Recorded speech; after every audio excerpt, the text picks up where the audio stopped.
Welcome to Designing for Dignity, a podcast about how we design technology, systems, and experiences for people navigating aging, cognitive change, and care. I'm Erin Young, and I am the founder of Slide UX, a company that designs digital products and complex, high stakes spaces like this one. In recent years, we've been focused on brain health, aging, and care. And I am so excited today to be joined by Nicole Will. Nicole is the founder of willGather, which is a platform and podcast that sits at precisely this intersection, the place where aging, caregiving, and age tech come together.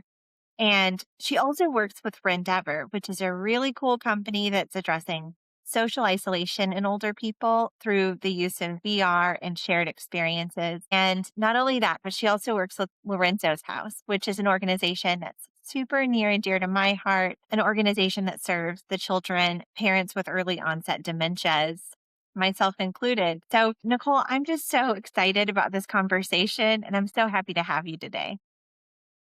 Thank you so much for having me. Absolutely. Your your career is so impressive and so interesting.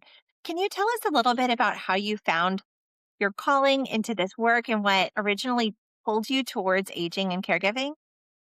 Yes, for me, it is personal, like so many of us, where we have this experience in our life and then it really just shapes us. So for me, I was 15 years old and I remember my parents walking in my childhood home that we had lived in for so many years. And they shared with us that we were going to be moving into another house to accommodate my grandma moving in with us. And so that was the beginning of how I had experiences with older adults in a new way and in a different way. And we became family caregivers before we really knew what that word meant or what it would mean to me in all of these years in my life. And I watched aging unfold in really intimate ways. There's so much tenderness, there's grief, right? You can see how family dynamics shift for sure. I remember us having like family conversations around my grandma and all of her care that she would eventually need, or just even dynamics of like our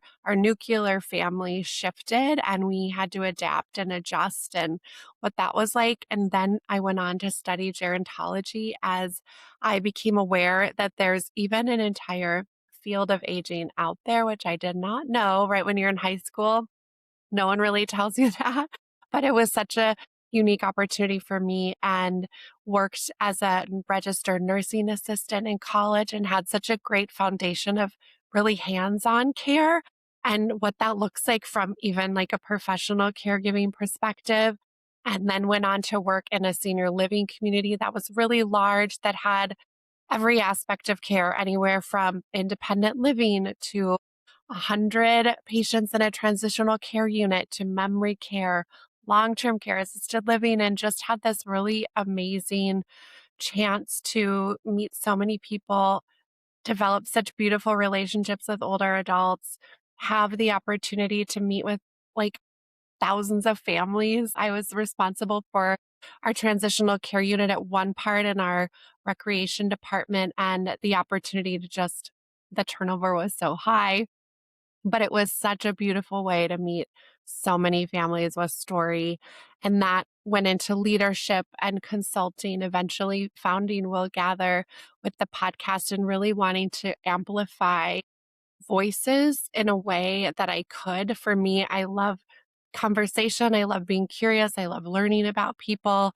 And there's so many people that were hungry for that information. And so the ability to take that, really empower families and people that care with information and support in a new and different way. And that is where it's really led me to the work that I'm doing now with Rendever and Lorenzo's House, which are both incredible organizations. And I'm so proud and honored to be working with them. Yeah, what you're doing right now is a really, really cool triad of work for several reasons. Not only is the work so important, and it always has been and it always will be. So the cause is there, but also the three organizations you're involved in are also cool and they're all serving important and different needs. in this Yeah. space, you know? It's just a good combination that you put. So tell me, when did you start your podcast? I started my podcast. It's really interesting. I remember thinking about it and never having podcasted before, right? I had to self teach myself all the things. Yeah. And I remember recording my episode before March of 2020. And if we know what that meant, I recorded in February, not knowing that the entire world would change.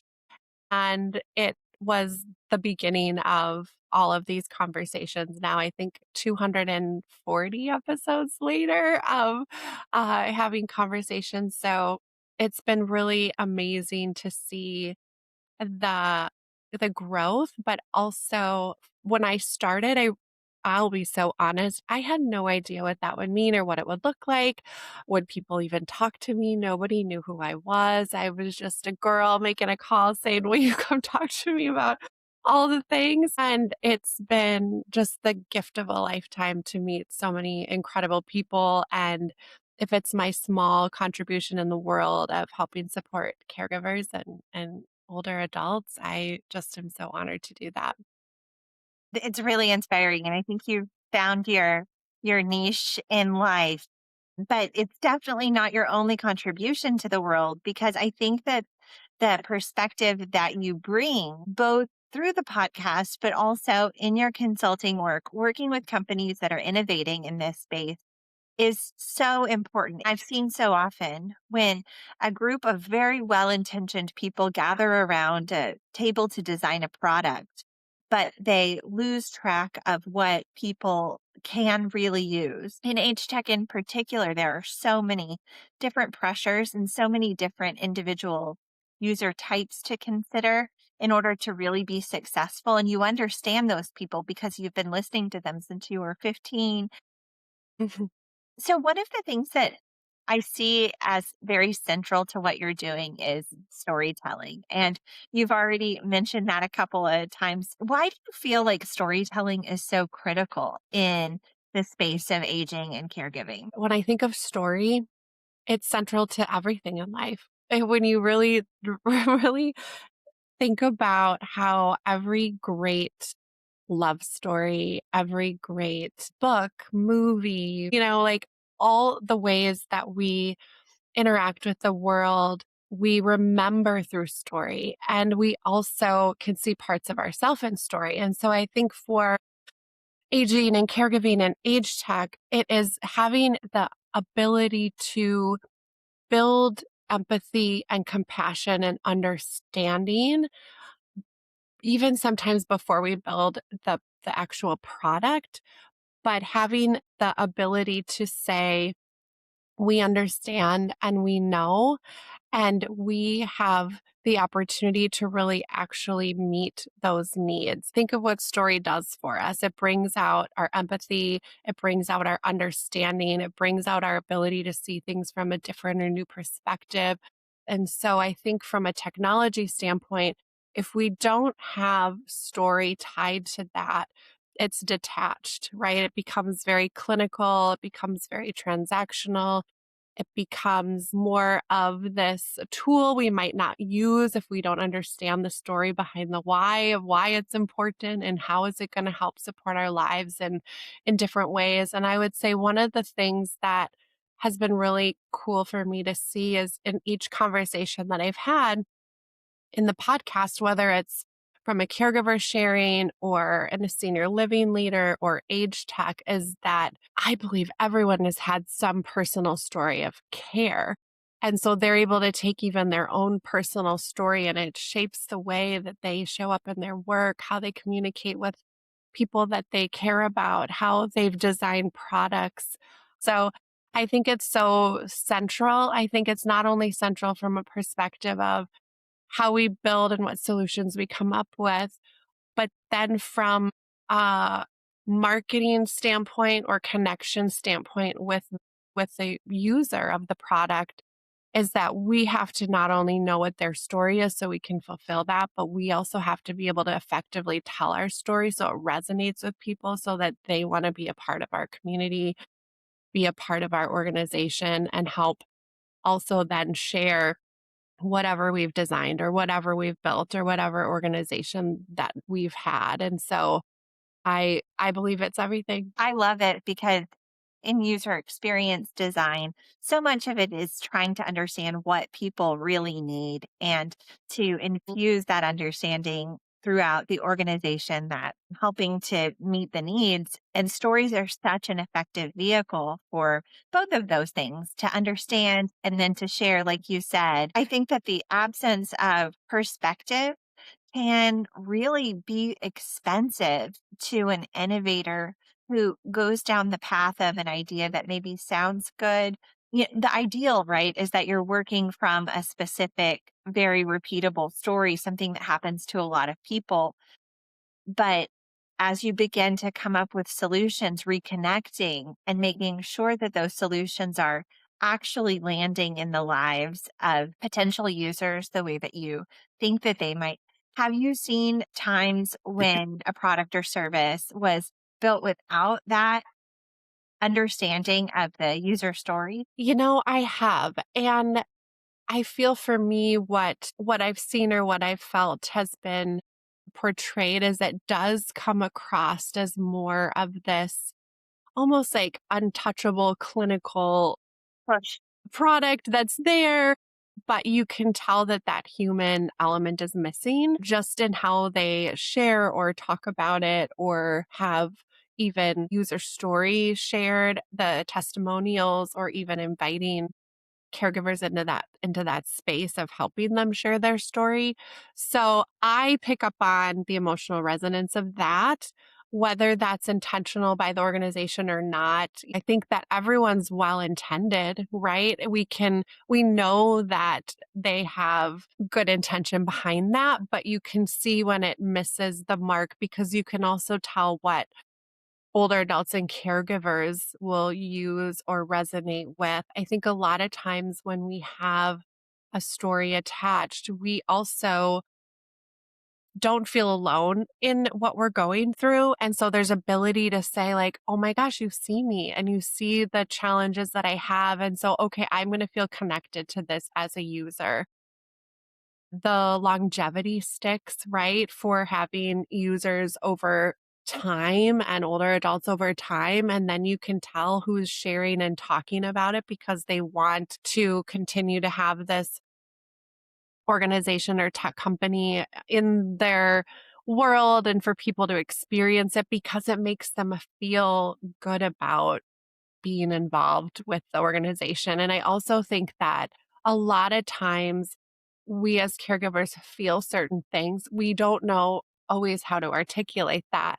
And I don't know if you've ever experienced, well, you'll be like maybe on social media or talking to a friend and how they share about something. It's like that aha moment of, oh my gosh, you just gave me words to something I felt that I just didn't know how to articulate. And if an organization can really do that well, caregivers and older adults are going to really gravitate towards that for the fact of they feel seen, they feel understood, they feel like their story really matters. That's beautiful. And there's so much in that. I'm a painter and I teach a watercolor class, and when we put water onto watercolor paper and then we put a drop of pigment in to that spot, it will spread all of a sudden. The water carries it. And I think of storytelling like that, where the story comes across and if it connects, it quickly spreads and it can connect to Yeah, other memories that live inside of the recipient and help them to understand so much better because right. they see themselves in it. But you talked about the importance of storytelling in how we market our products and solutions. And that's really important because in the aging space, awareness at the right time is really challenging. This isn't like a person lives with the same problem for years and years, and they finally see an infomercial and they go, oh man, I've been struggling with that problem. I'm going to buy the product. No, it's like the needs emerge suddenly and you may not have been thinking about them for a long time because maybe you knew that it was coming, whatever the challenge was, but you didn't know what it would really be like to be in the moment. Mm. So the more effectively a company has generated that awareness that they are actually being thought of at the time the need surfaces and they're already top of mind, that's extra challenging. And I think it's sort of unique to this space, the way that the triggers for decisions emerge so fast. You talk to a lot of founders, a lot of operators and innovators.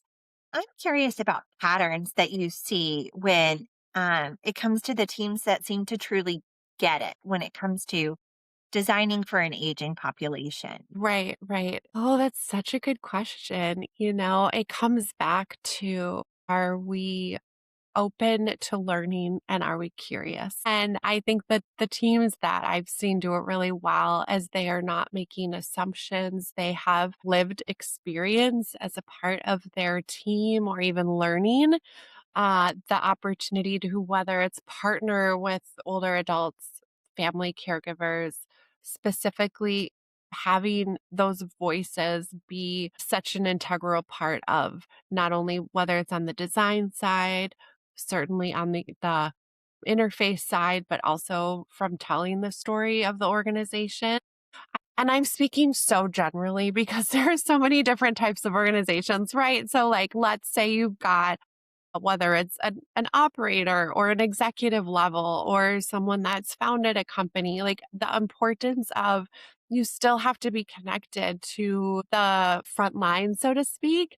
And if that is done really, really well, I think that that is where you can see the shift in how the organization succeeds. They really honor and they trust the voices of the caregiver and the older adult and the family. The other thing that I've seen is organizations that really lean into research and evidence base. So I can speak from Rendever's perspective of, they have partnered with researchers and have captured so much data to actually say, evidence shows us that caregiver burden is alleviated when families can interact with their loved one through VR. And depression scores will go down and engagement increase, right? So actually having data and concrete evidence that backs up what we're sharing and how we talk about what we do, it builds another layer of trust. So if organizations can come to a place where they're able to share that, and if they don't have that, I think it's worth really seeking that out so that you're able to also have a really great foundation of the why, not only with the personal story of care, but with having evidence based research be a part of that story as well. Yeah, those are both really good points. So many of us have lived experience with caregiving, but there's a difference between having experienced it in the past and currently being in the moment. And I think that Mhm. companies are wise to seek out the input of people that are currently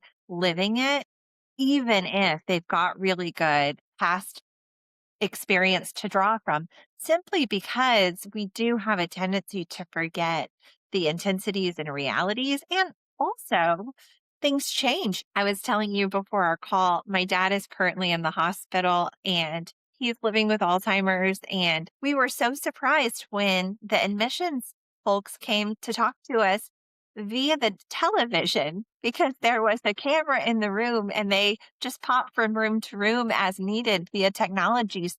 It's the kind of thing that even had you been in the hospital 3 years ago, you may not have seen. Fresh insight about what it's like today is something that companies will always have to seek out in order to really Yeah. hit real user needs. Yeah, completely. It's so true. And when we think of caregiving, we know that yes, there are tasks and there are things that we need to accomplish in our day, but it's also very emotional, right? There's a lot there. And having the ability to acknowledge that in the ways that we can, because sometimes when we think of technology, we don't think of it as being emotional. Yeah, right. It's important because we are in caregiving and aging and care. These are human lives and real relationships that have depth and history, and the importance of acknowledging that. And relationships can be really complicated. So holding space for both, I think that's really important too. That's so true. We had the chance to participate in some research about taglines for a senior living referral service and the Mm, emotional response that the various taglines quickly evoked in the adult children or partners who were seeking senior care for their mhm, loved ones was eye-opening. And of course, we should have expected it to be that way, but mhm, it is such an emotionally, tense decision, so highly considered, and any suggestion of any loss of control was met with immediate resistance from the folks who were just being exposed to different headlines that seem very similar to a group of us ideating around the table in the marketing department. They came off very, very differently to people who were actually considering putting their loved one into a senior care facility for the first time. We've been kind of talking about building for caregivers. And I think that one of the things I quickly found when we shifted our focus to this space is that designing for aging people is designing for caregivers almost always because of the close relationship between the two parties. But caregiving looks super different depending on the context. I've spoken with people that are trying to figure out remote care from across the country and folks who've invited their parent to come live in their house with them. So yeah, what what do you wish more products teams understood about caregivers' real lives? yeah. That's great. There is such a range. Right. uh, More often than not, caregivers are overwhelmed. There are many things happening when we think of our lives and all of the different aspects of it, just as a human, right? We carry mental load around, okay, I've maybe got work, I might have kids, I need to go to the store, there's a sporting event, someone in my life needs support in various ways or is not feeling well, and then our own mental health and our own physical health, right? When you think of like all of these things that are happening, overwhelm is definitely just a part of, I think, being a human anyways. And then it's 10x when we're caring for someone we love. It's also important that we don't assume every caregiver feels the same way, because there can be grief and challenge. There can be so much love, and someone could feel like this is their life work of being a caregiver for someone that they love, and they find so much purpose and joy. And someone can feel like this is a burden, and I'm struggling with these feelings that I have, that then I feel guilty of that, right? And holding space for all of it, I think it's important that we are curious and we ask questions to understand before we make assumptions, just like with anyone in our life. When we really look at the data, there are caregivers that are really young. I want to say the statistic is like 43% of caregivers are ages 18 to like 43. In our aging services world, we are talking about an older aging person, adult or adult child, that is caring for an older Mhm. parent or grandparent, right? There are so many that are younger and they have unique needs and the unique support systems that they need, right? So I knew the data around caregiving, and I would try to really have conversations with younger caregivers. I want the ability to understand those unique challenges. I think it's really, really important. I'm still frustrated that I don't see a great representation of diversity in our aging services world, um, in our senior living world, right? And I think that we have to change that. My work with Lorenzo's house is another means of just what I've learned and what I've been able to witness these young kids, teens that are walking this road with a parent. And Lorenzo's House is one of the only organizations specifically for these children and families of younger onset. So there's the hope that families will be seen in those ways, that caregivers will be acknowledged in younger conversations, because I think there's a really unique opportunity. Part of that answer, thank you for sharing all of that. You touched on the diverse feelings that are a part Mhm. of caregiving. And that's true if we look at a large group of people. It's also even true within an individual's experience. There are so many different emotions. One of the things that surprised me most about some research that we did with caregivers is the role that guilt can play, because I think so many caregivers feel a sense of responsibility to the person that they're caring for and a tendency to tuck away any negative emotions, and that creates a bit of dissonance between maybe what they're really feeling and what they're willing to communicate about, and the wrong message can Mhm. really turn a person off. When you talk about caregiver demographics, that part also really landed with me, because the first time we designed an experience for caregiving and we did our first round of usability testing and brought caregivers into the room to experiment with the app, one of the things that was very much present in the data, but I hadn't fully realized it until sitting in the room, was that there are so many professional caregivers for whom English is not their first language. Mhm. And in hindsight, that's something I could have known, but I sitting there working with the people, realizing that the language for the experience we were designing needed to be very easy for someone for whom English wasn't their first language, was one of those really valuable insights, both for Mhm. that project, but then for everything else moving forward. We saw a big difference in the way that younger people's expectations were on this particular mobile app than that older group. And there was a set of older women that were working as caregivers, and almost everybody was a woman, to your point about diversity. Right? But, the young Yeah. people are so fast with all of the modern patterns for how to navigate a mobile app. But then you had Mhm. older users who were very cautious and didn't want to do the wrong thing. It was really important to have all of those perspectives represented in our research, or else we would have really missed the needs of a whole chunk of users.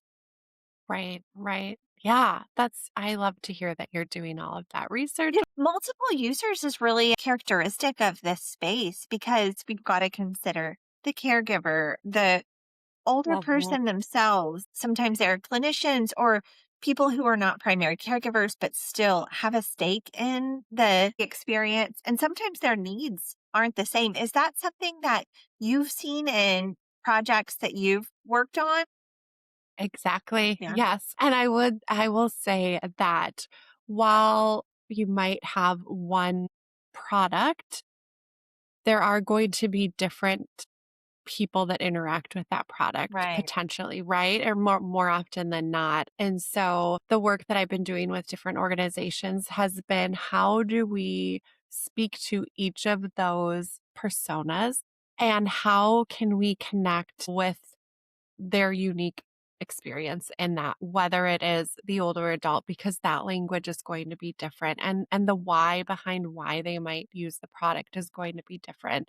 The family caregiver, right? How we speak to them and how we share and talk about what we're doing is different than the older adult. So really looking at, as an organization, how are we sharing and what language are we using for each of those different users, personas, and then are we able to effectively communicate that? And as an organization, have we even identified, hopefully, right, Yeah. what that is, and where we can definitively say our product serves this person, and this person. And then how do we share story? How do we communicate? How do we have language within each of those different categories? For any of us, we want simple and ease of use. right? Right. There can be hesitation around sharing an email address to access, let's say, if we're using an app, or, what are these different considerations? A younger person, we want to just be able to use our Face ID and you hop on real quick, no barrier to entry, and be on our way. And so there's just so many unique challenges, but also opportunities. And there are so many opportunities to speak to each of those multiple users in different and beautiful ways that can really enrich the story of your organization. Absolutely. Because you can catch the attention of the older adult and cultivate interest, but they may run all of these sorts of decisions by another party who will quickly determine whether yes or no we're going to continue considering this or we're not. And Yeah. that person may be working the full-time job and, you know, Mhm. sliding this into the small amount of remaining time that they have to give. So having the right message at the right time is so important. Talking to a friend recently, she was caring remotely for her dad who was living with dementia. And she said, honestly, the biggest problem we had was the two-factor authentication. It would just, send us sideways and we could just never get past that. And of course, security is a huge risk when we're dealing with, when we're dealing with the internet in general, and especially with older adults, they're particularly targeted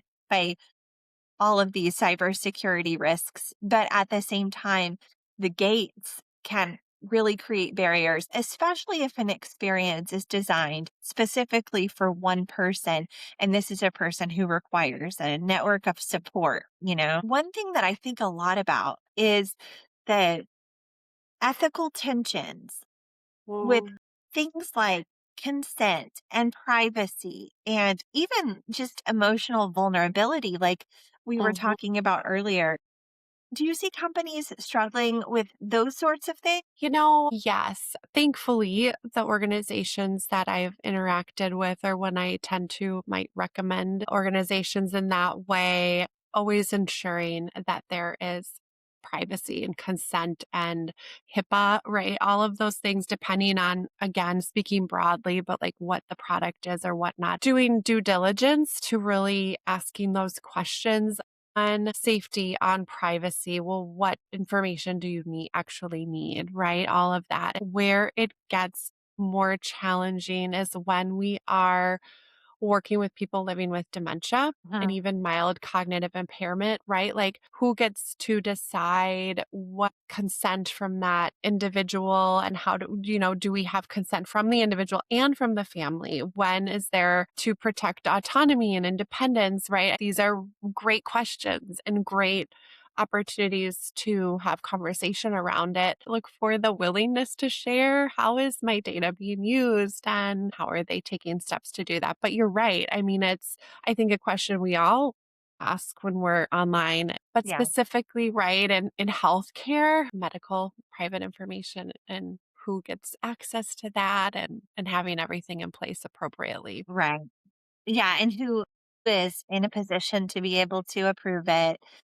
You're Mhm. right. That's super tricky. We're seeing so many ways to make technology more convenient and more personalized, but in order to achieve that, more data is needed. And the gathering of the data is something that's easiest done passively to where you're not having to explicitly enter and approve each piece of information because that Mhm. would be a huge hurdle. But it raises questions about whether users are aware that the data has been gathered and is being used in that way. And that just gets extra tricky when it comes to users who are less, it's tricky for all of us, and users who are less able to understand. You mentioned diversity in caregiving, and I think that equity is a really interesting topic in the space of aging and care. Any report you see about any topic related to this will break things down in groups around race or income and geography, and the differences between what we experience can be pretty significant. So, how are innovators in this space improving equity? Where are they falling short? Where could we do better? Mhm. And what do you foresee when it comes to equity in aging? Yeah. Oh, it's a big one. Yeah, There are, someone that I really have grown to not even grown. I think I loved her right away. um, Her name is Jessica Guthrie, and she is a young Black caregiver for her mom living with Alzheimer's. And she does such a beautiful job of sharing the realities of what her experience is and challenging us. I've grown so much learning from her. We talk about access, affordability is a huge challenge and struggle for caregivers. And there is, I would say, such financial pressure yeah, and the gosh, just even to pay for having your loved one live in a community or the opportunity to have care in your home. Jessica was sharing about her experience that she was supposed to be in a different city, speaking about caregiving and had a hard time finding care support. And so that's an example of the ability to access care when we need it the most and what that looks like. There are not opportunities to easily understand how, whether it's state funding or insurance or financial resources and support, there's not a clear roadmap on how we access what we need. That's very challenging. And we also understand that there's rural communities that might not have access. There is potentially language barriers. And so, are we able to put mechanisms in place that start sharing, start talking about it, acknowledge it? I felt really called to, rather than always talk about how we care, which I love doing, but am I also including really being mindful of the voices that share on the podcast of, am I really getting every perspective and thinking through how am I elevating these voices and how can we have an understanding just to continue to learn. Having people living with dementia on the podcast, right? It's that whole idea of with, not for.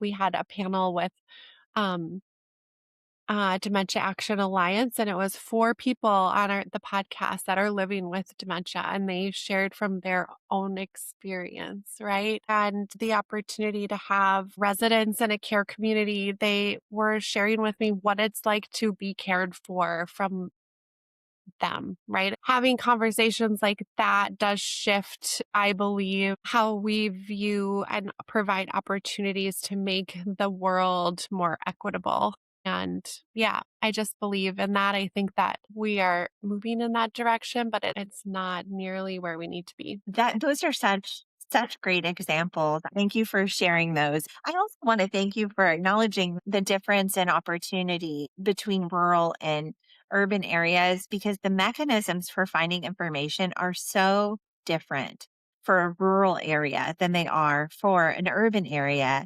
And it's really easy to just focus on the platforms that those of us who live in, Mm, major metropolitan areas might use to navigate care needs. But my mom found my dad's caregiver through a conversation at the mailbox because that was, the best information that she had access to. And hyper local information is incredibly important in this space. So is personalized information. Like you said, a list of resources is helpful, but to have to click through a dozen different websites that are going to give you conflicting information that might not be specific to mm, you and what you have access to only adds to the burden of, mm. the difficult times. I hope that AI can help synthesize Mhm. sets of resources and help people make better decisions without having to cut through all of the noise themselves. But speaking of cutting through the noise, I think one of the questions that I absolutely have to ask you today is If a founder or product leader is imagining something for this space, what's that number one nugget of guidance that you'd provide as they embark on the journey of innovating and aging? Yes. Well, I have one sentence that they can reflect on, and that would be sit in the living room before you sit in the boardroom and immerse yourself with people that care to inform how you build, how you think about products, what you're solving for, and be open and be curious and acknowledge that this is incredibly personal for everyone that's in that position. That is so beautiful. I love that line. And it's true, in design, we talk about the double diamond and there's the 4Ds. I'm not going to get into all of it, but the first diamond is to truly make sure that you understand the needs before you focus Yeah. on designing the solution. And that's what sitting in the living room is all about. What's it really like Yeah. to experience these problems? And only once the problems are thoroughly understood can you design directly against them. You've talked to so many people, and I'm curious about who's doing meaningful work in this space right now. Who should we be paying attention to or inviting to this conversation? My goodness. I love this question and it's a hard one. I'll touch on a few. Of course, Lorenzo's House, for people that aren't familiar, Lorenzo's House is a nonprofit organization that supports the children and families of those walking with younger onset dementia, and they are global. They're in 35 countries, all 50 states. We have this next gen advocacy movement that is really bringing along anyone that has a heart for care. So, previously, Lorenzo's House really served those children and families, and they do. Now we're saying, okay, well, we want some allies to join us in this next generation. And so we heal in community through all of the programs that they do. They advocate for dementia justice, which is really where our next gen advocacy comes into place of how do we bring anyone that wants to join in and support this movement for younger onset dementia informed society. And then we educate. So there is such an opportunity as we are growing this community to find education and learn and grow. And there's more coming out about that. I'm excited to share in the future.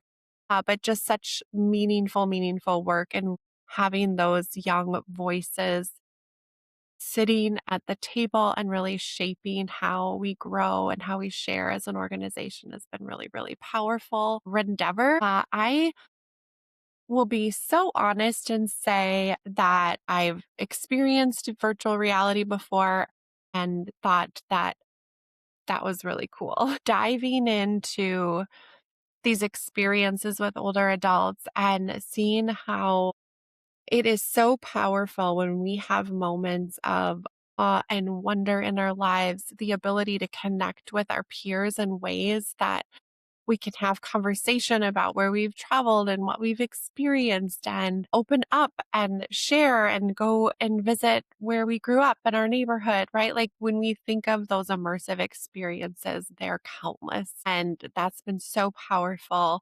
We are working on a grant now with NIH that is connecting home care and older adults and family caregivers in the home with the local senior living community through VR to really build that social connection, fight isolation, build that bridge, right? Okay, if we're in home and we might not have the mobility to leave very easily, but I'm still able to be connected and travel the world and meet friends in another location. I've just really seen the power of that, how work is happening in hospice, the ability for families and the individual that is experiencing that to be able to connect in really new and beautiful ways at the end of life on hospital health systems with pain management, the research that's coming out and that we have around that. There's just been so much that I've learned and the incredible team and the work that they're doing has just been like so meaningful. And so while I, yes, work and support them, just even as a human, just so deeply honored and proud of the work that's happening there. Andrea Crystal is another family caregiver who is just so real, and her emotions and how she shares and what she offers as suggestions. And I'm always, always learning from her.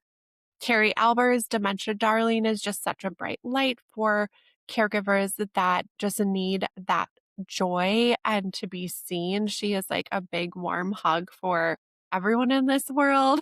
One of my favorite educators is a speech language pathologist, Adria Thompson. She has Be Light Care, and she is an educator not only at uh, the university where she lives, but also online. And her digestible information that is clinically grounded, her heart, her knowledge, she is just incredible and a light. I have other podcasting, quote unquote, sisters, Compassion and Caregiving. She is a licensed therapist for caregivers specifically. So we know that a lot of us experience some mental health challenges that we need to walk through. And so she is just such a brilliant voice, specifically in that space. And then I love the work Tender Care is doing. They're just amazing. Shauna Sweeney is the founder, and her father was diagnosed with Alzheimer's. She has Chris Punsulin on her team who cared for his grandmother. Lisa Ling just joined as their chief caregiver officer, I believe is the title. And the work that they're doing to have their platform remain free for caregivers and designing and developing so that they can be fully resourced and supported in beautiful ways is just incredible. And they're just incredible humans. So I could go on and on. The work of, my gosh, all of the, Association of Frontal Temporal Dementia is amazing, and the Lewy Body Association, and Katie Brandt out of Boston Mass General and their FTD unit and her story of care. There are so many individuals that, I mean, I could list all 200, but that's hard, but those are just people that I just, yeah, stand out and that I love, and you'll just have to like scroll through the episodes and And see, your but podcast is a fabulous resource. As you list all of those names, I think about how I've benefited personally from so much of their content. Our family carries a rare genetic mutation that causes a form of early onset Alzheimer's disease. My dad is currently living with it, and I'm in a clinical trial right now to try and prevent it.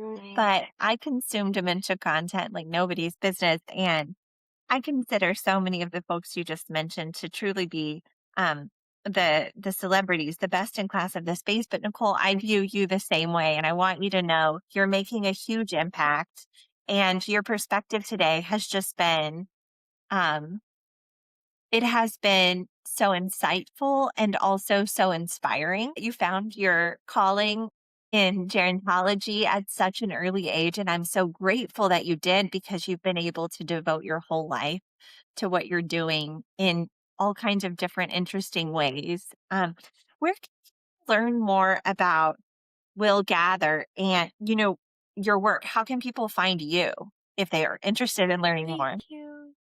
Oh, well, first I want to say thank you. The days get long, and hearing that encouragement means a lot. So I appreciate that. I can be found on the different social channels. So Will Gather is the Instagram handle, and on Facebook. I do a lot of sharing on LinkedIn for a professional that's listening. So under my name, Nicole Will there. We do have a website called willgatherpodcast.com that is all things related to the podcast. We also have willgather.com, which is more of the work I do from more of the advisory capacity, but just holistically sharing about the work that we've done and the people that we work with. And then the podcast is on all of the podcast platforms. So Apple, Spotify, iHeartRadio, YouTube.